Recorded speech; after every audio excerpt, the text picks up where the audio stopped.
ela vem no mesmo sentido que foi manifestado aqui hoje já pelo deputado Renato Rosendo.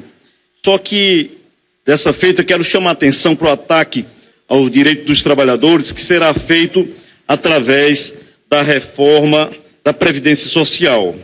Então, vários escritores, vários analistas têm acompanhado as propostas e as ideias que estão surgindo, que estão sendo veiculadas pela imprensa, como sendo as que irão ser contidas nessa reforma da Previdência.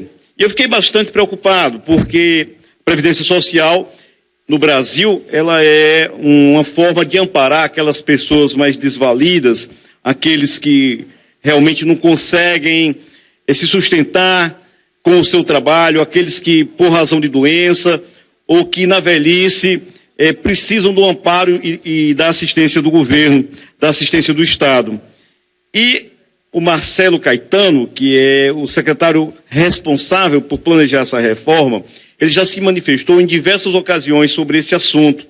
E ele tem uma postura que é claramente contra aquilo que existe no presente momento. Então, ele tem alguns pontos, ele faz referência, primeiro, que a pessoa só deveria se aposentar não por tempo de contribuição, mas somente por tempo de idade, e acha que os brasileiros se aposentam precocemente.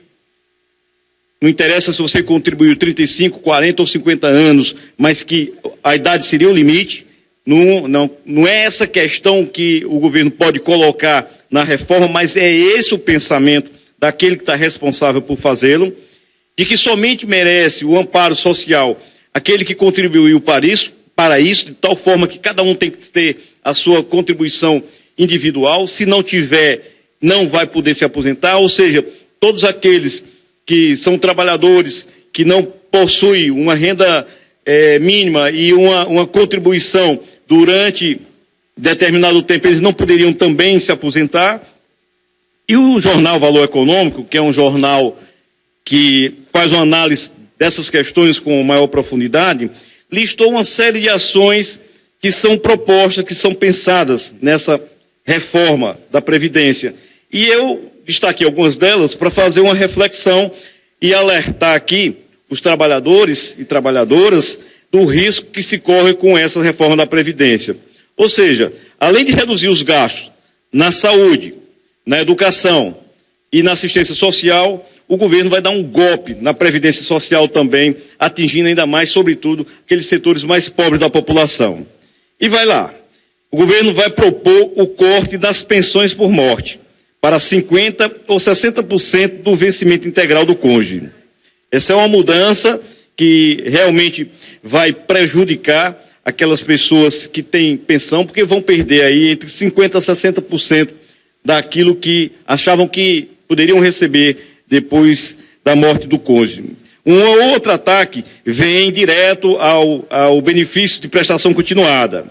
Nesse caso, a correção que era feita com base no salário mínimo, que garantia que não havia um prejuízo com base na inflação do período, ela não ocorrerá mais, e essa correção ela passará a ser feita por um novo índice de preços que o governo não diz ainda qual é, e que pretende criar, e que obviamente vai trazer um prejuízo à medida que esses valores serão corroídos pela inflação. E como essas pessoas não têm o poder de pressão que tem os trabalhadores que estão na ativa, logicamente que com o passar dos anos terão o seu benefício, uma perda significativa, substancial de sua capacidade de compra.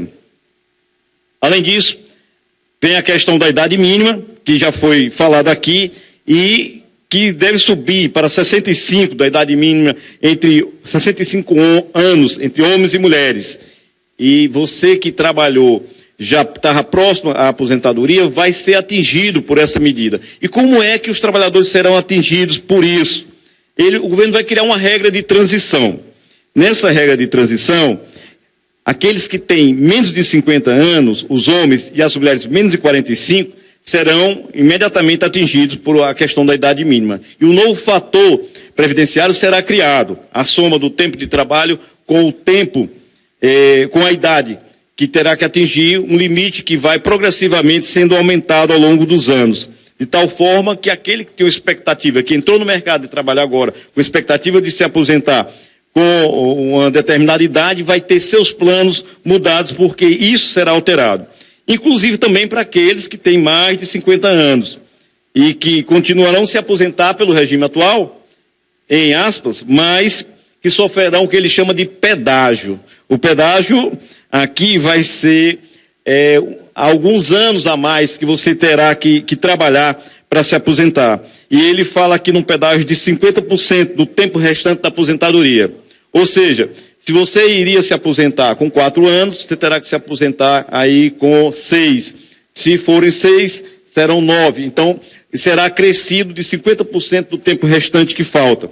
Mas um golpe, principalmente nos servidores públicos, que não levarão somente esse golpe. Poderão sofrer ainda mais com a ideia que tem o governo de elevar a sua contribuição de 11% para 14% sobre o salário bruto.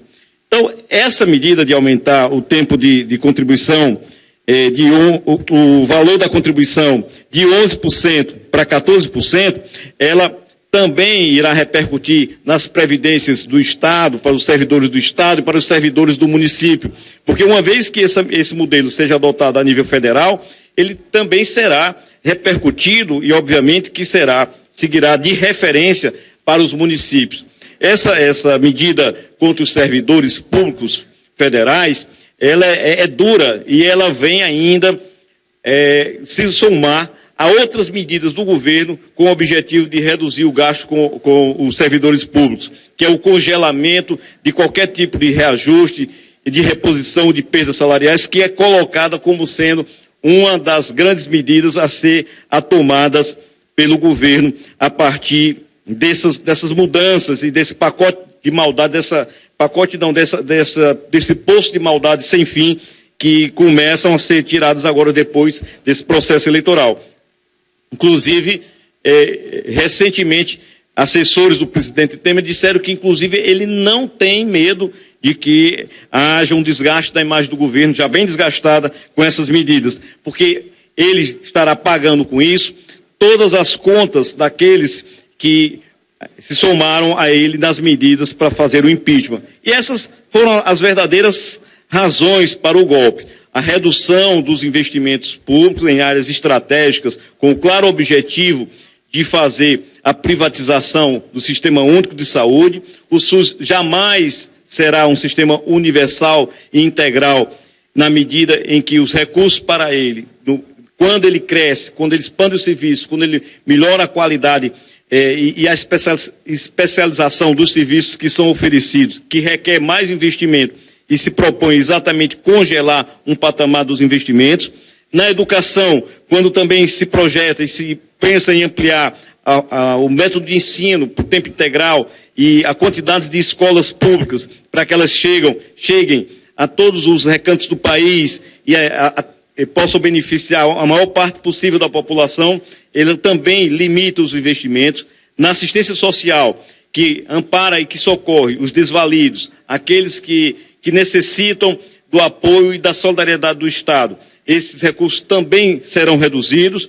E agora, naqueles que adoecem, naqueles que precisam da assistência social, que precisam da previdência, daqueles que no final da vida trabalharam e que querem repousar, que querem passar a sua velhice usufruindo da economia que fizeram e dos trabalhos que já prestaram durante a sua existência, também não o poderão fazer porque não terão a condição de ter um salário decente que lhe permita viver sem ter que recorrer a um trabalho paralelo para complementar a sua renda. Então, essas são algumas das medidas que o governo vai começar a adotar agora e que procura simplesmente favorecer aqueles que são os mais ricos, os mais abastados desse país, que são os grandes lucradores das ações que o governo tem praticado. O governo Temer é um governo que se mostra cada dia mais a serviço do capital rentista, a serviço daqueles grandes empresários que custearam o golpe, que custearam o impeachment e que agora exigem que ele pague as contas daquilo que foi gasto. Era isso, senhor presidente, e a gente se posiciona claramente contra essa reforma da Previdência.